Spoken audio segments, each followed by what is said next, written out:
Bonjour à tous, vous êtes en direct sur Canal 3 Bénin. Bienvenue dans ce numéro de votre magazine Actu Matin, spéciale édition consacrée donc aux législatives du dimanche prochain. Outre les partis politiques et les candidats qui remplissent leurs heures de campagne, les instances en charge de l'organisation des élections bouclent les derniers détails avant la date du scrutin du dimanche. Après la formation des agents électoraux, la Sénat est en plein dans le déploiement du matériel électoral sur l'ensemble du territoire béninois. La Cour constitutionnelle, de son côté, outille ses délégués d'arrondissement et délégués communaux sur leur rôle dans le processus électoral. Vous verrez les images dans un instant dans notre bulletin matinal. Et puis le jour du vote, c'est-à-dire dimanche 8 janvier prochain, les partis politiques enverront leurs représentants dans les centres et bureaux de vote. En plateau, nos échanges porteront sur tout cet arsenal. Nous verrons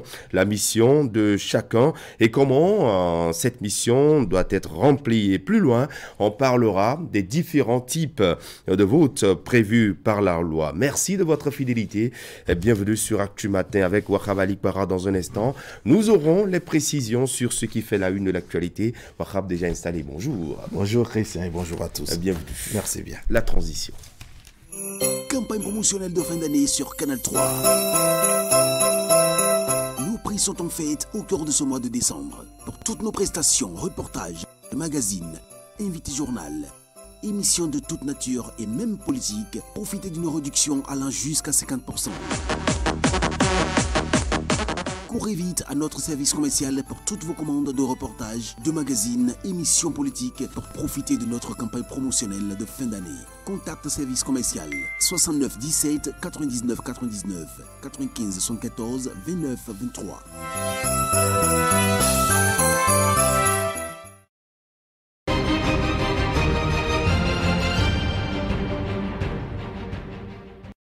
Ce 4 janvier, que dit la presse nationale avec vous? Nous aurons les précisions. Oui, Christian, dans déjà les échos, bien entendu, des élections législatives avec, je dirais, les activités des différents partis politiques et des candidats en lice. On va commencer par le quotidien Maison Fraternité qui parle du scrutin du dimanche prochain des législatives à l'allure d'une présidentielle. C'est une analyse du quotidien Fraternité détaillée à la page 3 du journal. Et pour présentation de vœux de début d'année, le socio-anthropologue Bruno Mocho donne sa vision sur le bien fondé d'une tradition. Loi portant hygiène publique, de nouvelles dispositions densifient l'implication des communes. Et puis au Brésil, dans sa ville de Santos, le roi Pelé rejoint sa dernière demeure. Et puis le quotidien Fraternité qui continue donc de souhaiter une bonne et heureuse année à ses lecteurs. On est maintenant à la une du quotidien Le Soleil Bénin Info, projet de la 9e législature, handicapés et personnes âgées au cœur de l'action de l'UDBN. Le journal Soleil Bénin Info qui donne à lire le message des différents partis politiques. L'autre vision, cette fois-ci, élection législative du 8 janvier 2023, la Sénat outille les membres de postes de vote ce jour. Et puis, élection législative avec l'UDBN, cette fois-ci, le développement intégral de l'homme au cœur de la législation. Et puis, l'autre vision qui donne également à lire les sages conseils de El Hadji Yakubu Malerosso aux Béninois pour des élections législatives apaisées. Nord-Sud quotidien législative, dans un barreau d'honneur, Boni Yaye fait son ultime test de popularité. Et puis campagne électorale, les offres de législature des partis à retrouver dans les colonnes de Nord-Sud quotidien. Quotidien La Boussole. À 4 jours des législatives, les candidats privilégient la campagne de proximité. C'est donc un constat fait par le quotidien La Boussole.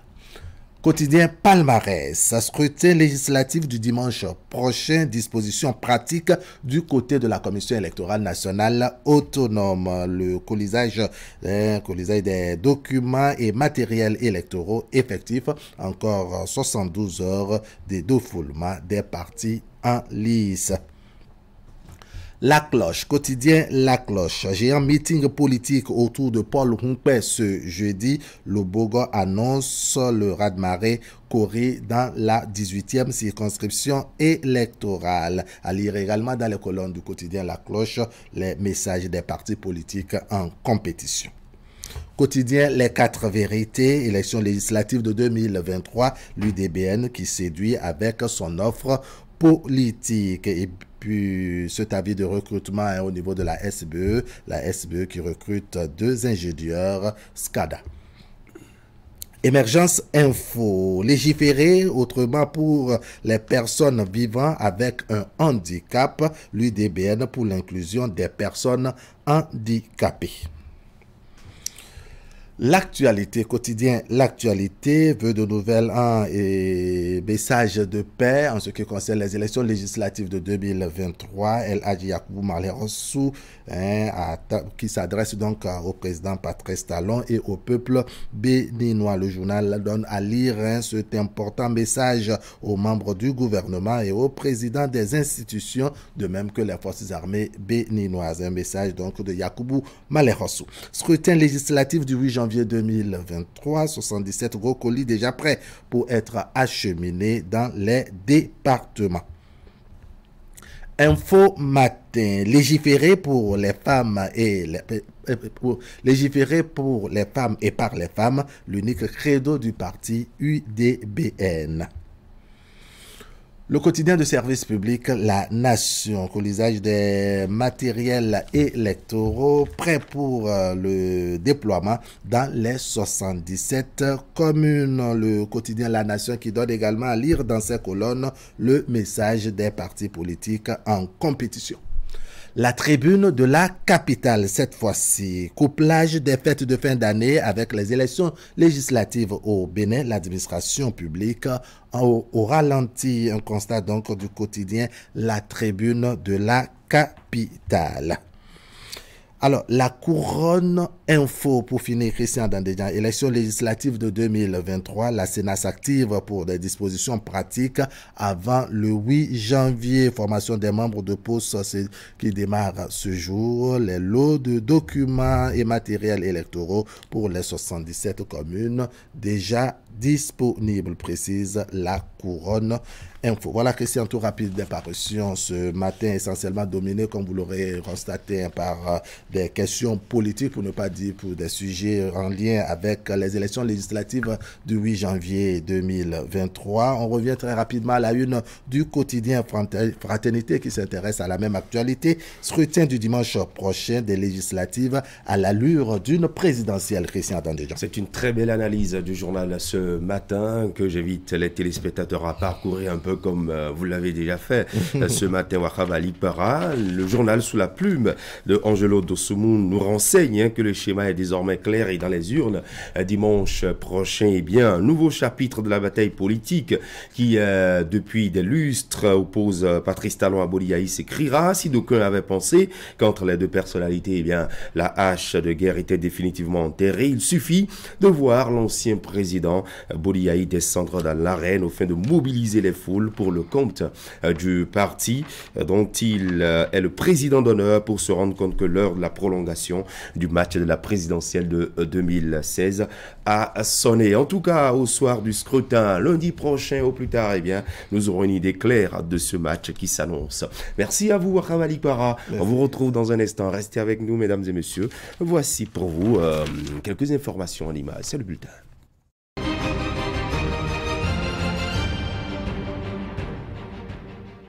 Les délégués sélectionnés pour être l'œil de la Cour constitutionnelle dans les bureaux de vote sont en formation. Mais avant, il convient de bien situer leur rôle une fois sur le terrain. Mesdames et messieurs, vous avez été désignés en qualité de délégués de la Cour en vue d'observer pour le compte de la Cour les différentes étapes du processus électoral, notamment la campagne électorale, la veille du scrutin, le déroulement du scrutin, le dépouillement et la centralisation. Pour accomplir cette mission, les délégués de la Cour se doivent d'être exemplaires à tout point de vue. La mission commence aujourd'hui, même cet après-midi même, pour constater ce qui se passe durant la campagne, ce qui se passe le jour du scrutin, la veille du scrutin également, de mentionner tout ce que vous aurez remarqué, tout ce que vous aurez constaté, sans être obligé de discuter. Vous êtes des huissiers silencieux, chargés de constater seulement.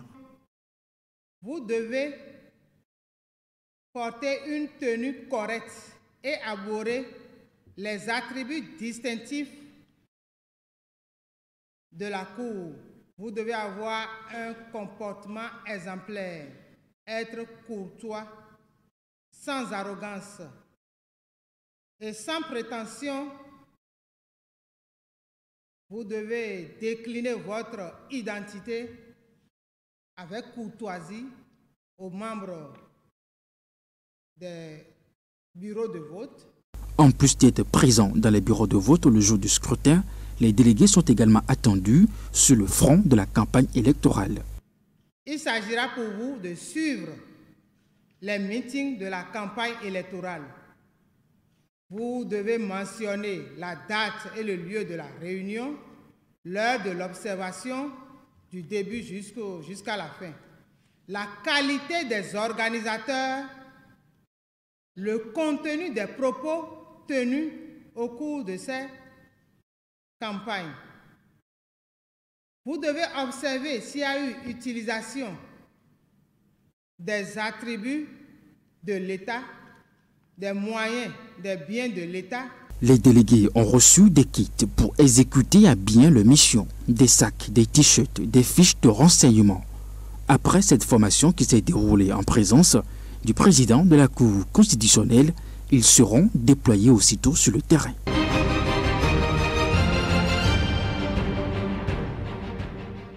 Nous serons plus de 6 700 000 électeurs dimanche prochain et nous allons voter dans 17 749 postes de vote.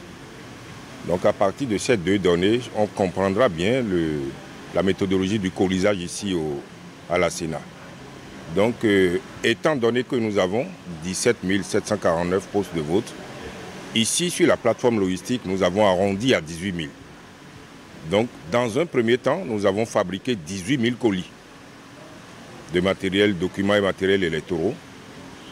Et après, nous avons fait 2 niveaux de regroupement. Pourquoi? Le premier niveau de regroupement, c'est au niveau des arrondissements. Donc les 18 000 colis ont été regroupés en 546 gros colis. Parce que nous avons 546 arrondissements. Et donc, puisqu'on ne peut pas avoir 546 voitures pour les transporter, nous avons refait un deuxième gros regroupement, donc par commune. Donc les arrondissements à l'intérieur des 77 communes. Donc ce qui fait que nous avons aujourd'hui 77 gros colis qui sont prêts pour être transportés et pour faire la desserte vers chacune des communes. Les matériels lourds sont ceux qui sont déjà sur le terrain, c'est-à-dire les urnes et les isoloirs. Maintenant ici, nous mettons dans les colis ceux dont a besoin les membres de poste de vote et en même temps ceux dont auront besoin les coordonnateurs d'arrondissement. Alors donc on peut commencer à citer l'encre indélébile, l'encreur pour marquer la liste d'émargement, les outils, les ciseaux, les pots de colle, etc. pour les membres de poste de vote, mais surtout le procès verbal de déroulement du scrutin qui est un document important, aussi bien pour la Sénat que pour le juge du contentieux.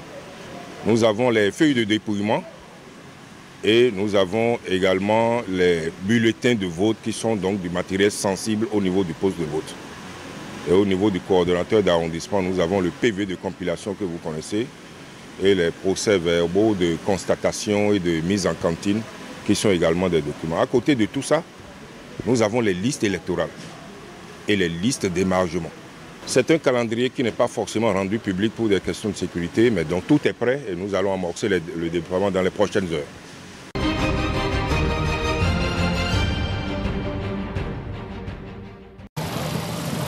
La commune de Diakotome aux couleurs du parti Union progressiste Le Renouveau.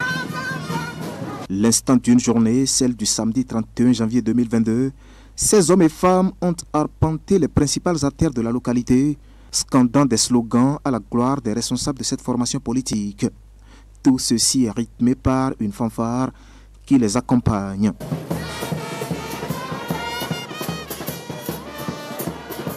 À chaque étape de cette randonnée, les caravaniers ont expliqué aux indécis le choix utile à faire le 8 janvier prochain.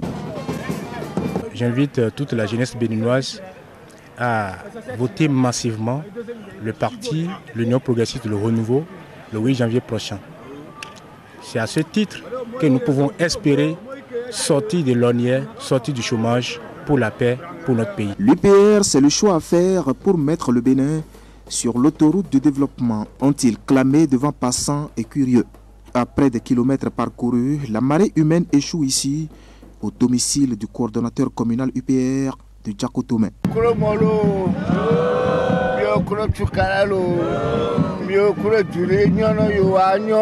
Ce dernier a préféré s'exprimer en langue locale pour mieux faire passer son message. 8 janvier là, il y a quoi aso lagbalo aso tu non de wedomio wa ba nu mi akome galolo non talon kolo équipe à l'économie. Mouvement JDEC accompagne toujours ce parti. On est encore derrière cet homme, M. Fahimbe Bruno, pour soutenir l'UPR pour qu'au soir de 8 janvier, qu'on puisse sortir les 4 députés de la 11e circonscription électorale. L'ambition des jeunes ici est donc claire. Prendre les 4 sièges en jeu dans cette 11e circonscription électorale au lendemain du scrutin du 8 janvier prochain. Une circonscription électorale qui regroupe les communes de Djakotomé, Aplahoué et Koulekame.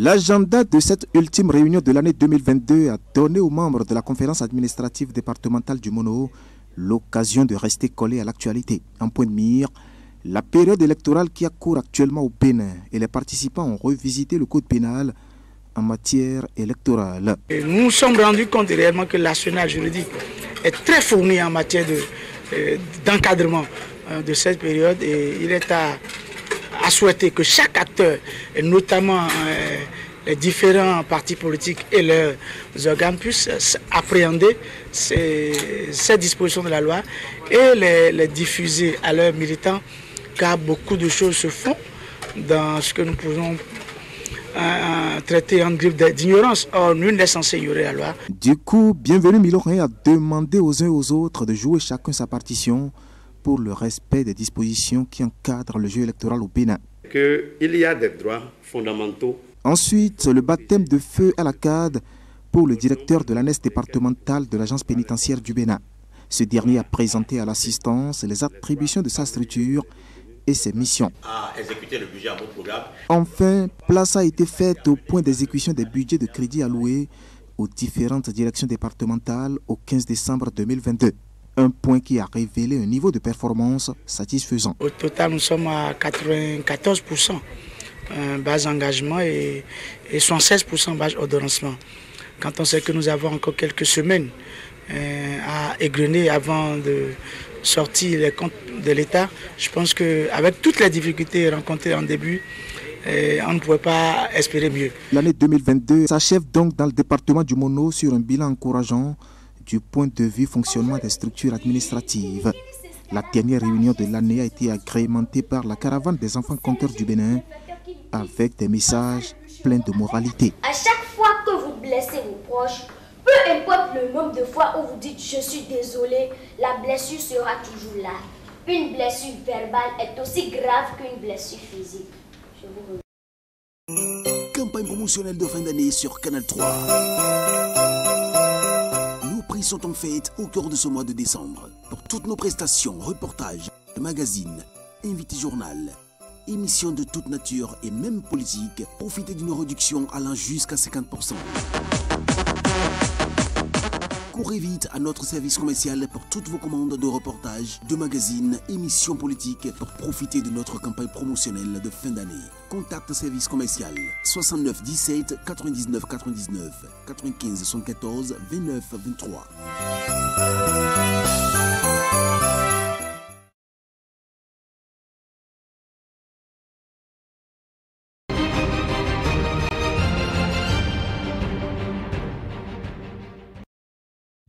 Dans quelques petites secondes, il sonnera 8h25. Cher monsieur, bonjour. Herman. Bonjour Christian Rizon. Bienvenue. Bonjour Wahabali Para. Bonjour Christian. Bonjour à vous, le Francis Attadé. Bonjour Christian. Voilà, nous sommes, je dirais, le 4 janvier, un mercredi. Et ce 4 janvier, on commence par compter les jours. Demain, nous serons jeudi, et après-demain, vendredi, ça sera terminé pour la campagne électorale, mais pas pour la Sénat, la Cour constitutionnelle et toutes les institutions en charge de l'organisation des élections. Et très rapidement, avant de revenir un peu sur l'actualité à ce niveau, et j'aimerais quand même vous emmener à réagir, à opiner sur ce titre, cette manchette, cette une du journal Fraternité ce matin, qui voit venir une des élections législatives à l'allure d'une présidentielle, puisque le journal voit une certaine opposition entre Patrice Talon, président de la République, et son prédécesseur Boni Yayi, à travers les différents partis politiques qui sont en compétition aujourd'hui. Quelle lecture, quelle analyse faites-vous de cet article? Non, je crois que la lecture, elle est objective, elle est pertinente. Le constat, c'est sur le terrain, parce que c'est sur le factuel que les rédacteurs se sont appesantis pour faire des analyses. Je crois que le constat est là, que Boni Yayi, ancien président de la République, président d'honneur des démocrates, a du plaisir, non seulement à accompagner les démocrates, mais je crois que celui qui a tété n'oublie pas la saveur du lait. Boni Yayi, il n'a pas oublié ses anciennes amours. Et je constate évidemment qu'il est intéressé par la campagne. Il a le souci de faire porter les démocrates plus loin. Vous avez vu, quand les démocrates sont allés lui montrer le logo à la maison, avec quel enthousiasme, même un enthousiasme délirant, au point qu'il a dit que c'est ça son logo, c'est ça son parti. C'est-à-dire la première communication d'impact. Et par la suite, il nourrit l'espoir de bien pouvoir avoir des députés à l'Assemblée nationale pour contrer quelques actions du pouvoir, parce qu'il estime qu'il ne partage pas entièrement la gouvernance. Il ne l'a pas caché. Vous avez vu, il s'est mis en tandem avec ses forces au gloire à des moments donnés pour critiquer la gouvernance du président Patrice Talon. Donc il se fait aujourd'hui que les démocrates se positionnent non pas comme forcément parti d'opposition, luttant pour des convictions juste particulières, mais il y a un peu comme une revivance, une réjouissance en fait des faits passés, et c'est un peu comme si c'était une réponse du berger à la bergère. Donc les analyses qui ont été faites, qui ont été menées dans la fraternité sont justes, sont pertinentes, et ça retrace effectivement la réalité qui est sur le terrain.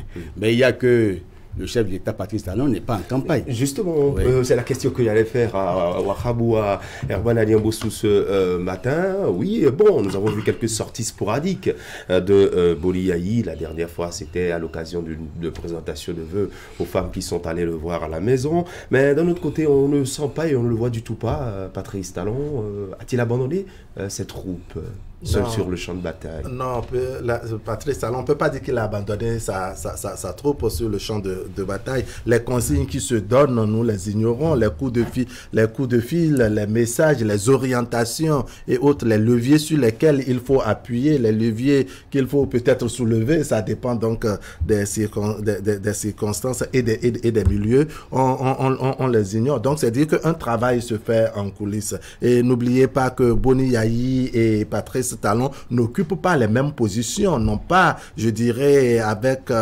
le titre de chacun, n'ont pas les mêmes possibilités. Ce qui fait qu'aujourd'hui, il est plus facile de voir comment dire, Patrice Talon dans cette position et faire les commentaires qui vont avec, et voir Boni Yayi qui est dans sa position de président d'honneur d'un parti politique de l'opposition. C'est vrai, l'analyse du quotidien Fraternité nous amène à revenir sur les tête-à-tête que Boni Yayi et Patrice Talon ont eu après les moments chauds que les deux ont traversés. Mais à aucun moment on a laissé entendre, après ces échanges, après ces tête-à-tête, que Boni Yayi quittait l'opposition. Donc Boni Yayi, après sa descente du pouvoir, si on peut le dire ainsi, avec les remarques, affiché son opposition au régime Patrice Talon. C'est vrai qu'il y a eu de la douceur, il y a eu une certaine méthode entre-temps qui est rentrée dans la pratique au niveau de Boni Yayi. C'est un peu son silence entre-temps. Et cette disparition, en quelque sorte, qui a caractérisé ses activités politiques sur le terrain. Alors, venir donner un piquant à sa formation politique, ça va de soi, puisque je le disais tout à l'heure, il n'a jamais dit qu'il quittait l'opposition et il n'a jamais dit qu'il venait soutenir Patrice Talon. Donc, c'est une force qu'il apporte à sa formation politique, laquelle formation politique en avait suffisamment besoin. Vous savez, quand vous êtes un parti politique et vous avez la caution morale d'un chef de parti, d'un ancien président et autres, ça va de soi. Il y en a qui sont allés négocier, je ne veux citer personne, aller négocier la caution de Nicéphore Dieudonné Soglo et ne l'ont pas eu à la taille que les démocrates ont eu en ce qui concerne Boni Yayi. Voilà, depuis le début de la campagne électorale, Herman Niamboussou, en plateau ici, nous l'avons à plusieurs reprises répété que les stratégies ont changé. Nous avons vu également que la campagne, l'ambiance de terrain n'était pas celle que nous avons observée il y a quelques années en arrière, avec l'entrée progressive de Boni Yayi dans cette campagne électorale. Est-ce que ça ne vient pas un temps soit peu donner un peu de piquant à cette campagne électorale, surtout ces derniers jours? Est-ce qu'il suffit de voir Boni Yayi descendre sur le terrain pour penser qu'il y a du piquant dans cette campagne? Non.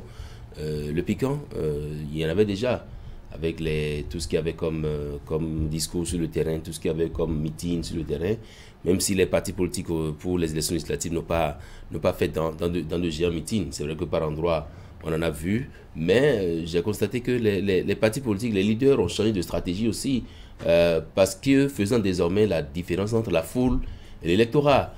Pour ce qu'on a vu hier circuler sur la toile, je pense que Boni Yayi, c'est un peu comme Mathieu Kérékou, quand il était encore vivant, chaque fois qu'il sortait, ça drainait une foule aussi, parce qu'on avait toujours envie de voir, mais est-ce qu'il vit, est-ce qu'il est en bonne santé, est-ce que c'est ça, est-ce que ceux qui ont rencontré Boni Yayi hier étaient-ils des électeurs? Était-ce la foule? Était-ce des gens qui voulaient juste, voir si Boni Yayi pouvait encore tenir l'humour possible, l'humour qu'il tenait? Je pense que c'est dimanche prochain qu'on saura si sa sortie a pu changer quelque chose dans la donne, parce qu'une fois que vous êtes passé, et c'est ça qu'on nous a appris en matière politique, quand le leader passe, ce qui suit après, on ne sait pas. Et c'est d'ailleurs ça qui fait que des partis politiques ont mis en place des stratégies pour qu'une fois qu'on a rencontré des militants, par exemple, qu'il y ait un suivi pour voir si ces militants ont vraiment ont vraiment capté le mot d'ordre donné par le parti politique, parce que désormais on a compris que quand vous avez fait campagne, que vous passez, ce qui passe après, vous ne savez pas. Et donc, oui, piquant, pas de piquant, non. Dimanche prochain, on saura ce qu'il en est. Et quand Fatah n'était pas d'élection à la lutte d'une élection présidentielle, moi j'avais pensé un instant que, oui, qu'on faisait allusion un peu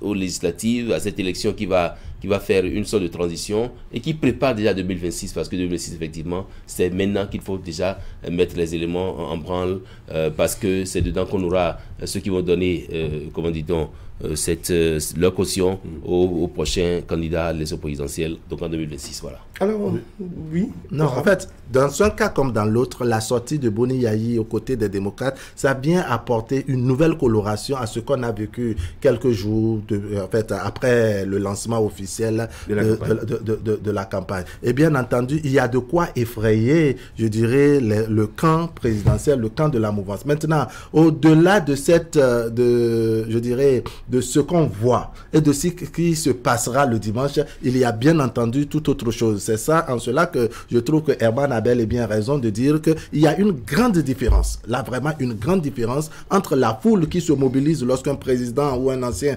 président de la République sort, la curiosité qui y accompagne, n'est-ce pas? Ça crée une différence entre cette foule et l'électorat. C'est-à-dire, est-ce que dimanche prochain, ce monde qu'on a vu, n'est-ce pas, aux côtés de Boni Yayi, où il avait même Saagad avait même de difficultés à l'extrait de la salle et la m'aider dans le véhicule, est-ce que vraiment cette foule-là va se manifester, n'est-ce pas, en grand nombre comme ça dans les urnes? Il y a donc une grosse interrogation à ce niveau. Parce que après le passage de Boni Yayi, toute autre chose se passe ensuite. Et maintenant, l'analyse du quotidien Fraternité, n'est-ce pas, on aurait pu penser que, oui, pour le compte de la présidentielle de 2021, les différentes formations politiques, notamment de la mouvance, ont clairement affiché leur soutien à Patrice Talon. On pensait que l'inverse allait se passer comme ça, alors que c'est un terrain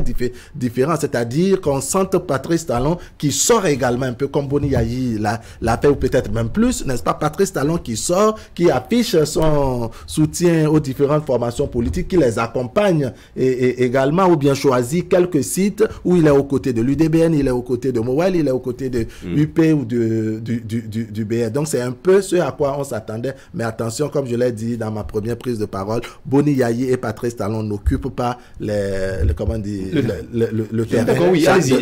de la même manière. Je voudrais constater en fait qu'on est parti des affiches, puis par la suite, on a vu physiquement Boni Yayi sortir. Au début, c'était les affiches qui annonçaient la paix. Donc une campagne pour la paix, ça ne dérange personne. Maintenant, c'est que l'action qui a suivi, c'est l'action physique. Donc, on a constaté que l'ancien chef d'État reçoit des gens, ce qui est normal parce que c'est un citoyen du Bénin. Bon, maintenant, dans quelle proportion, dans quelle dimension, avec quel intérêt, et ça se fait. Il faut éviter qu'il y ait des mesures dans ce que nous faisons là, parce que Boni Yayi reste demain, après tout, un ancien chef d'État. Et on sait évidemment que les démocrates ont un enjeu, c'est le grand jeu qui doit sortir en fait. Parce qu'il y a le parrainage pour 2026. Et comment est-ce qu'ils vont réussir à avoir le parrainage s'ils ne réussissent pas déjà à ces élections de 2023 à avoir le maximum de parrains possible? Parce que là, ils doivent faire des calculs mathématiques extraordinaires. Donc je comprends bien qu'ils aient recouru à Boni Yayi, et je crois que c'est pour décomplexifier la situation. Sinon, ils avaient des difficultés, notamment pour financer leur élection, ils avaient des difficultés à couvrir tout le territoire, mais il faut bien que l'aura de Boni Yayi vienne impacter pour leur faciliter un peu la chose. Mais évidemment, les sorties de Boni Yayi peuvent être aussi nuancées. Il faut les nuancer, comme le français aussi nuancé à l'extrême. Vous avez vu quand on dit en français un amour franc, et quand ça va au pluriel, ça devient féminin pluriel, les amours franches. Donc je crois que le français est nuancé à l'extrême, et c'est comme ça que la politique aussi est nuancée à l'extrême. Et les sorties des chefs d'État doivent être interprétées, non seulement, il y a les non-dits. Vous savez que le gestuel parle. Oui, beaucoup. Boni Yayi, vous avez vu les femmes qui sont allées lui présenter les vœux, vous avez vu avec quel enthousiasme. Et puis, je crois, j'ai lu le pasteur. Et je crois que je veux qu'il reste dans le couloir du pasteur, parce qu'avec Dieu, puis c'est lui qui a donné la Bible à Patrice Talon à l'occasion de la passation de service. Il faut qu'il relise cette Bible pour que le Bénin puisse en tirer le meilleur profit. Voilà. Allez, on va évoluer avec l'autre thématique du jour, puisque nous l'avons vu dans notre bulletin matinal il y a quelques instants, du côté de la Commission électorale nationale autonome, où on a procédé au colisage du matériel électoral. Devrait-on dire que tout est fait prêt pour le scrutin du dimanche? On rappelle que le nombre d'électeurs, ça fait un peu plus de 6 600 000 Béninois. Le nombre de postes de vote est évalué à 17 749. Et au niveau du colisage, il est dit que en tout cas, ce qui est fait, c'est environ 18 000 au total qui seront convoyés dans les 546 arrondissements du Bénin. Herman Anyamboussou, c'est-à-dire que la Sénat met tout en place pour que ces élections se déroulent normalement. On va rappeler également qu'aujourd'hui et demain, les agents électoraux seront formés. Il pouvait en être autrement parce que justement la loi, en consacrant désormais c'est pas une Sénat avec une direction générale des élections, a bien fait de situer chacun dans son couloir, parce que oui, la Sénat désormais, et donc avec la Sénat, la direction générale des élections, ont à charge de bien organiser les élections, parce que justement 2026 aussi est là, 2026 où on aura des élections couplées, législatives, communales, élections présidentielles, élections des chefs de quartier et tout. Donc oui, la Sénat fait bien de nous montrer qu'elle a les armes nécessaires pour pouvoir organiser le scrutin dimanche prochain. On procède déjà au colisage du matériel, la formation des MPV. Je pense que c'est par rapport à ces deux éléments qu'on doit pouvoir mettre un accent particulier sur le mécanisme, parce que oui, pour des élections passées, on a pu constater, à des moments donnés, ça date de longtemps, ce que je rappelle là, on a pu constater quand même qu'il y a eu certains retards. Je pense que la Sénat a pris désormais sur elle d'organiser les choses de sorte qu'on ne déplore plus des absences ou du manque de matériel par endroit et tout. Pour ce qui est de la formation des agents de poste de vote et tout, je pense que c'est la loi qui le dit. La loi, en son article 66, le poste de vote est tenu selon qu'il s'agit d'élections seules ou d'élections couplées par 3 ou 5 agents électoraux. Les membres de poste de vote sont composés de un président, 2 assesseurs, et en cas de couplage et tout. Donc je pense que ça se passe bien. Toujours, ce qu'il faut attendre de ces membres de poste de vote-là, c'est qu'ils fassent bien le boulot, parce que justement, si jamais ils portaient en torse au processus ou aux bonnes méthodes, aux bonnes manières, les sanctions sont aussi prévues dans différents tests de loi. Oui, Waham.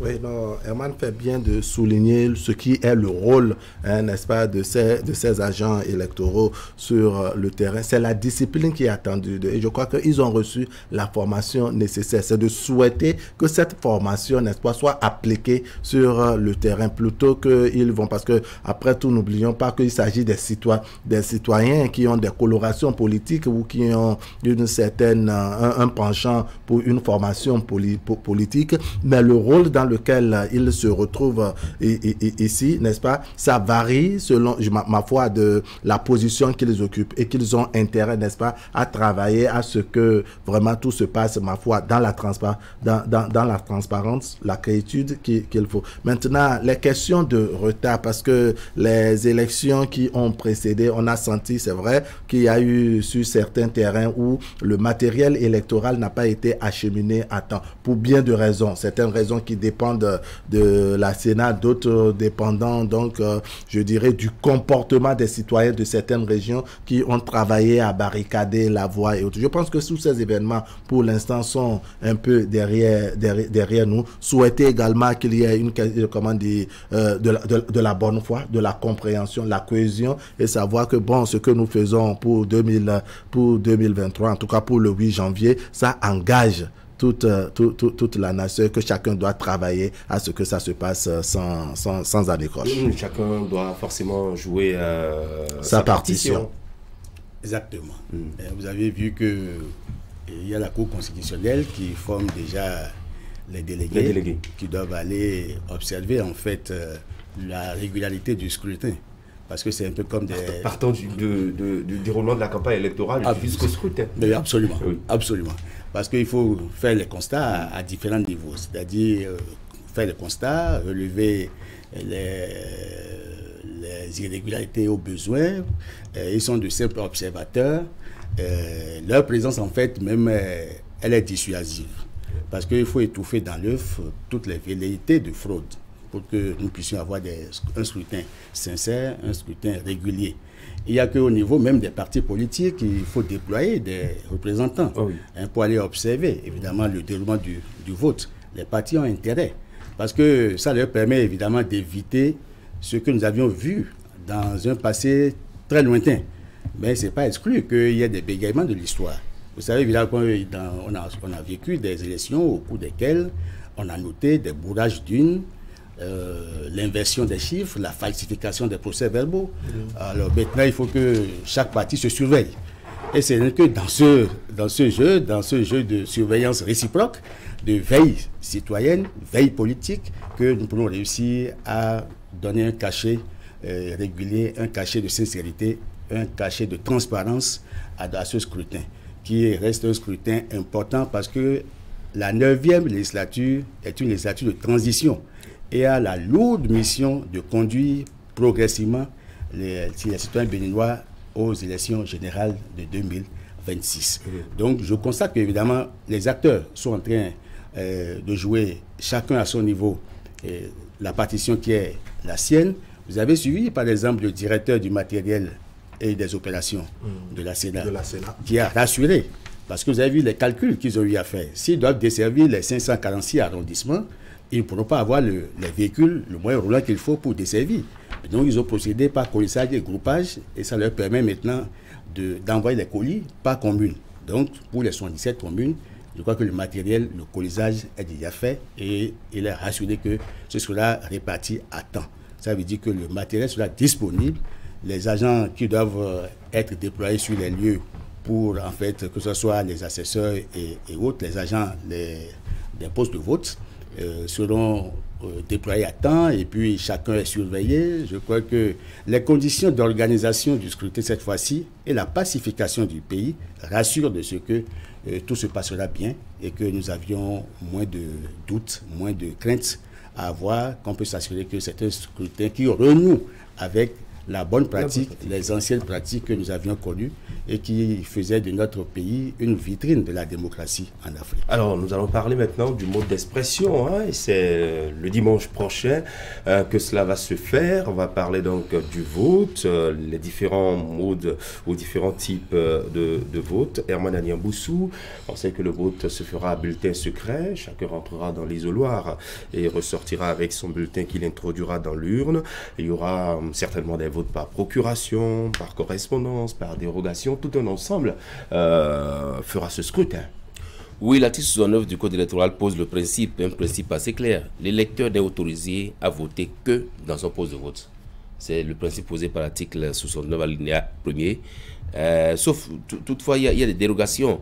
Il y en a qui sont admis à voter en dehors de leur poste de vote. C'est l'exemple, par exemple, des agents de forces de défense et de sécurité, des journalistes comme vous et moi, et toute autre personne en déplacement pour raison de service public. Lorsque, par exemple, la Sénat, je crois que le mois venu, nous avons des badges pour ceux qui iront sur le terrain. Alors, il est permis aux journalistes de pouvoir voter en dehors de leur poste de vote. Ceux également admis à voter en dehors de leur poste de vote, les candidats à l'élection concernée, par exemple, vous êtes candidat, c'est pas ici à Cotonou, pour des raisons de déplacement, vous pouvez décider d'aller voter ailleurs, parce que là, les tests également le permettent. Les Béninois rapatriés en cas de force majeure sont admis également à voter par dérogation, dans les mêmes conditions que les personnes suscitées. Je parle tantôt des candidats aux élections, je parle également on en parle également des coordinateurs d'arrondissement, des membres de la Sénat qui peuvent également voter en dehors de leur poste de vote.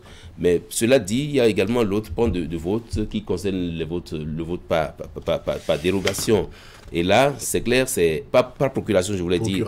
L'article 78 qui pose également le principe, peuvent exercer leur droit de vote par procuration les électeurs appartenant à l'une des catégories ci-après énumérées. Et là, la loi a dit de façon limitative et exhaustive les éléments qui peuvent entrer en ligne de compte dans le vote par procuration. Ça veut dire que, et c'est à cela que je reviens sur la formation des agents de poste de vote, pour qu'ils sachent vraiment appliquer la loi et faire appliquer la loi. Parce que la loi ne permet pas à quelqu'un de voter par procuration pour plusieurs autres personnes. La loi l'a interdit. Et donc il faut que dans une sorte de conscience ou disons d'accomplissement de services publics à la nation, que ces agents de poste de vote-là puissent veiller à ce qu'il n'y ait pas des situations un peu confuses le jour du scrutin. Oui, le Francis Attadé, de cette question liée donc aux différents types de votes, aux analyses. Non, je crois évidemment qu'aujourd'hui c'est clair que les citoyens, après avoir contrôlé les listes qui avaient été affichées, ont pu identifier leur poste de vote. Et là où il y avait des problèmes, je crois que des mesures collectives ont été adoptées. Il y a eu des rémédiations, je crois qu'à l'issue de ça, et puis les consultations qui sont tenues entre la Sénat et l'ANIP et les acteurs politiques, cette consultation a permis évidemment d'aplanir tout ce qui pourrait être divergence. Aujourd'hui, il est clair que nous avons 17 749 pour poste de vote. Et les citoyens vont voter naturellement parce qu'il y a d'autres conditions qui ont été créées pour faciliter le vote des citoyens. Vous savez que la délivrance du certificat FAID-NPI à la faveur des investissements de la Banque mondiale, je crois qu'aujourd'hui on délivre gratuitement le certificat FAID. Donc il suffit d'aller par exemple voir les agents des UCIP, en fait des unités communales d'identification des personnes dans les mairies, et puis vous avez en même temps votre certificat FAID délivré gratuitement. Alors vous avez votre NPI, vous pouvez voter naturellement. Donc je crois que les conditions aujourd'hui sont réunies pour que tous les citoyens qui sont en âge de voter puissent exercer leur droit de vote, et c'est rassurant. Maintenant, les autres conditions liées en fait au matériel, nous avons abordé, les conditions liées à la formation du personnel qui doit intervenir dans le processus électoral et du vote. Je crois que ces conditions sont réunies. Maintenant, il y a la responsabilité des agents qui seront commis à ces tâches. Oui. Et je crois qu'à ce niveau, Herman a bien fait de mettre l'accent sur la responsabilité, oui, parce qu'il s'agit d'un service patriotique de grand niveau, et il faut faire attention parce que à ce niveau, il n'y a pas de faute mineure. Il n'y a pas de faute mineure. Je ne veux pas vous raviver la mémoire sur des fautes mineures ou majeures. Mais ici, il n'y a pas de faute mineure. Donc, il faut que la faute reste la faute. La faute. Voilà. Bon, il faut travailler à ce qu'il n'y a pas de faute. C'est quoi? C'est ce pourquoi les agents électoraux ont été formés dans les différentes catégories, et compter sur eux qu'ils fassent vraiment preuve, je dirais, de complicité qu'il faut. Ouais, preuve de complicité qu'il faut, et que tout se passe dans la transparence, sans inquiétude, pour que les événements douloureux que nous avons traversés ne reviennent pas d'une autre manière et pour autre raison. Donc les pièces à fournir, pour ne pas dire à présenter pour pouvoir voter, sont connues, sont connues. Comptez également donc sur les électeurs à faire preuve de sagesse. Il s'agira pas d'aller prendre ou d'aller rendre ou vouloir rendre responsables les agents de poste de vote de quoi que ce soit. Qu'il y ait une forme de communication. C'est pour cela que je parlais de complicité qu'il faut. Quand l'électeur vient, n'est-ce pas, je crois que chacun est formé, en tout cas les agents électoraux sont formés plus que les électeurs. Mais les questions d'impatience, les prises de bec, parfois inutiles, je pense que si chacun travaille à suivre les directives des agents des postes de vote, tout devrait pouvoir se passer sans difficulté. Maintenant, la formation qu'ils ont reçue, c'est de pouvoir bien appliquer cela, parce que les questions de vote par dérogation, on l'a souligné tout à l'heure, Herman a rappelé les dispositions du code électoral qui peut voter par procuration, et je crois en nombre limitatif. Donc, c'est pas qu'on vient voter au nom d'autres personnes par dérogation. Donc, les pièces à fournir sont connues. Si on les présente pour pouvoir voter, aux agents électoraux de comprendre que oui, c'est ce qui est prévu par la loi, et que le citoyen peut voter sans inquiétude aucune. Voilà, rendez-vous donc dimanche prochain, mais avant, demain, on sera en plateau à partir de 8h pour revenir également sur ce qui fera l'actualité électorale à mesure que nous nous rapprocherons de cette date du 8 janvier. Oui, quelque chose à ajouter? Oui, pour revenir un peu sur la formation des agents de poste de vote, pour que c'est vrai que la loi n'a pas prévu que cela puisse prêter serment. Alors même qu'en temps normal, je pense que pour leur loyauté, pour ce qui leur est demandé, on devrait faire en sorte que cela puisse avoir des lettres de mission et pouvoir remplir. Et c'est bien de rappeler qu'il n'y a pas de faute mineure pour ce qui est des agents de poste de vote. Parce que justement, le constat qui a été fait pour les élections passées, il y en a qui, à dessein, démarrent le scrutin en retard. Oui. Et là, il faut quand même que la Sénat et les structures en charge d'organiser les élections, surtout les coordonnateurs d'arrondissement, qu'ils puissent agir et faire en sorte qu'on ne puisse pas accuser de retard. Et là, les tests l'ont également prévu. Si le retard est dû à une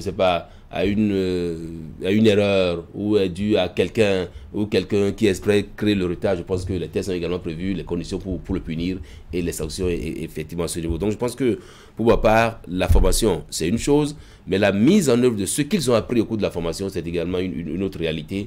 Et sur ce terrain-là, on attend les agents de poste de vote pour qu'ils fassent vraiment leur boulot. L'article 85 du code a été clair. l'une ne peut faire usage de plus d'une procuration. Alors donc, avis à ceux qui tenteraient de voter par procuration pour plusieurs personnes, ils seront pris dans la nasse et ça le sera. Également aux agents de vote ça sera fatal. Qui permettront à ce que cela se passe. Et légalement, je pense que les partis politiques qui envoient des représentants dans les postes de vote doivent avoir des représentants dignes du nom également dans les postes de vote pour que ceux-là soient vraiment qui ne soient pas la tête dans qu'ils aient les yeux ouverts, qui ne soient pas la tête dans les smartphones, parce que oui, on est là-bas pour une mission. Il ne faut pas qu'on baisse la tête à pianoter son téléphone. En 30 secondes, deux choses à dire. La première, c'est qu'il y a des velléités hégémoniques au niveau des partis politiques, mais les partis ont encore 48 heures, ils ont encore quelques heures devant eux pour pouvoir coacher au mieux l'électorat. Deuxième chose, c'est que les délégués qui ont été formés par la Cour constitutionnelle et déployés sur les lieux ont un rôle capital. Ils n'ont pas à jouer au chef sur les lieux, ils ont simplement à être sur les lieux avant même que les agents des bureaux de vote ne viennent. Et c'est à eux de constater, en fait, parce qu'ils sont là pour observer, constater, relever et en faire leur rapport. Donc, ils sont en amont et en aval du processus à ce moment précis. On en a besoin parce que c'est eux, en fait, qui doivent permettre de faire la différence. Leur rapport permettrait de faire la différence entre les rapports qui viendraient des partis politiques en contestation du déroulement du vote par moment. Nous savons que c'est un jeu extrêmement sensible et il appartient aux délégués déployés par la Cour constitutionnelle de faire leur travail avec beaucoup plus de responsabilité. Un sens de conscience, un sens patriotique, et qu'ils sachent que leur rôle est capital dans le dénouement des litiges éventuels. Parce que les contentieux électoraux, qu'on le veuille ou non, on a beau prendre toutes les dispositions, il y a toujours les contentieux. Même dans les plus grandes démocraties. Absolument, les exemples sont légion. Ce sont légion. Même les États-Unis ont tout récemment, n'est-ce pas, illustré ce que nous disons. Le Brésil également. Mais c'est de travailler à ce que nous ne traversons plus ces genres d'événements. Ça a été très critique, très douloureux pour beaucoup de pays. Même les régions dans lesquelles ces événements ne se sont pas déroulés, ça a fini par, je dirais, embraser tout le pays en quelque sorte. C'est de travailler à ce que chacun utilise son degré de conscience, se mette devant le tribunal de sa conscience et agir tel qu'il le faut, et que bon, à la fin, on soit acclamé comme on l'a souvent été dans la sous-région après les élections après les élections. Voilà. Merci beaucoup. Merci à vous, Akhab Ali Bara, le Francis Attalé. Merci de votre intervention de ce mercredi matin. Herman Aliamboussou, merci bien. Très bonne journée. Alors, ensemble, nous allons revivre ce qui fait l'actualité avec les parutions du jour, et ce sera la revue de presse, décryptage, présentation. Bon, nous ici, nous vous disons bien merci. Très bonne journée du mercredi. À demain à partir de 8h. D'ici là, portez-vous bien. Gardez le sourire. Au revoir.